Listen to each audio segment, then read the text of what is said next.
আসসালামু আলাইকুম ওয়া রাহমাতুল্লাহি ওয়া বারাকাতুহু। আল হক মিডিয়া ভিশনে স্বাগতম। আজ আমার ভিডিওর বিষয় ভূমিকম্পের সময় করণীয়। ভূমিকম্পের সময় মুসলমানদের করণীয় কি? সহিহ হাদিস অনুযায়ী তওবা, ইস্তেগফার, নিরাপত্তা ও দোয়া সবকিছু জানতে হলে সম্পূর্ণ ভিডিওটি দেখতে থাকুন। 1 নাম্বার, সঙ্গে সঙ্গে আল্লাহর কাছে তওবা ও ইস্তিগফার।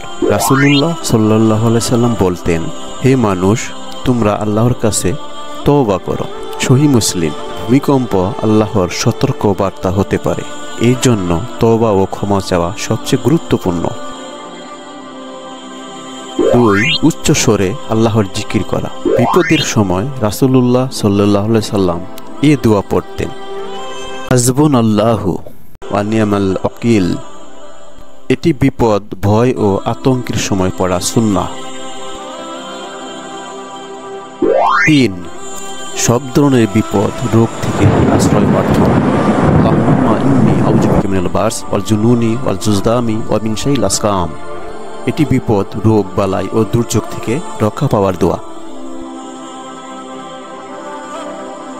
4 নাম্বার, নিজের গুনাহের জন্য আল্লাহর কাছে ক্ষমা চাওয়া।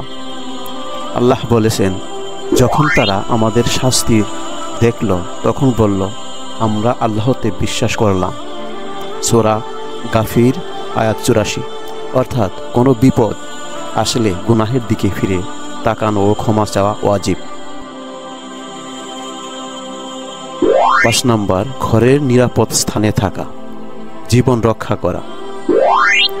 শরীয়তে বলে, নিজেকে ধ্বংসের দিকে নিক্ষেপ করো না। সূরা বাকারা 195।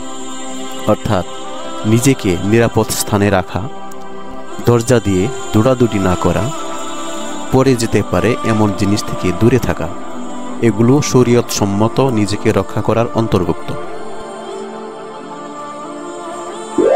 6, পরস্পরকে সাহায্য করা। রাসূলুল্লাহ সাল্লাল্লাহু আলাইহি সাল্লাম বলেছেন, মুসলমান মুসলমানের ভাই, বিপদে তার পাশে দাঁড়াও। সহিহ বুখারী। কম্পন থামার পর সবার নিরাপত্তা নিশ্চিত করা সুন্নাহ। 7 নাম্বার, আযান দেওয়া, বিপদে একটি সুন্নাহ আমল। কিছু বর্ণনায় আসে, দুর্যোগ বা ভয়ঙ্কর পরিস্থিতিতে আযান দিলে আল্লাহ তা দূর করে দেন। এটি অত্যন্ত উপকারী একটি আমল। এইরকম আরও ইসলামিক ভিডিও পেতে চ্যানেলটি সাবস্ক্রাইব করুন। থাকুন আল হক মিডিয়া ভিশনের সাথে। জাযাকাল্লাহ খায়ের।